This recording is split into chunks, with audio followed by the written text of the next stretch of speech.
প্রকাশ্যে এলো সাকিব খানের নতুন সিনেমার first look poster Prince.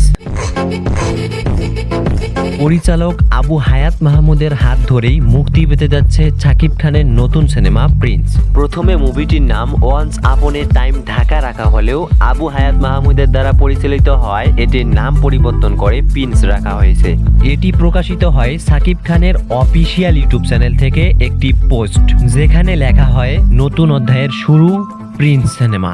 Shakib খানের নতুন সিনেমা নিয়ে উঠেছে গুঞ্জন। সিনেমাটি কেমন হতে পারে এটি নিয়ে ধারণা দিলেন আবু হায়াত মাহমুদ। তিনি বলেন, যেখানে প্রেম আছে, যেখানে বিচ্ছেদ আছে, যেখানে আন্ডারওয়ার্ল্ডের ক্রাইম আছে, যেখানে বিশ্বাসঘাতকতা আছে, আসলে একজন অভিনেতা সেই ক্যারেক্টারটার লোড নিতে পারবে না। প্রিয় দর্শক, সাকিব খান কি পারবে নতুন সিনেমায় তার অভিনয় দিয়ে মানুষের মন কেড়ে নিতে? জানাতে পারেন ভিডিওর কমেন্ট বক্সে। আপনি যদি সাকিব খানকে ভালোবেসে থাকেন তাহলে এই রকমই নিত্য নতুন আপডেট পেতে চ্যানেলটিকে সাবস্ক্রাইব করুন।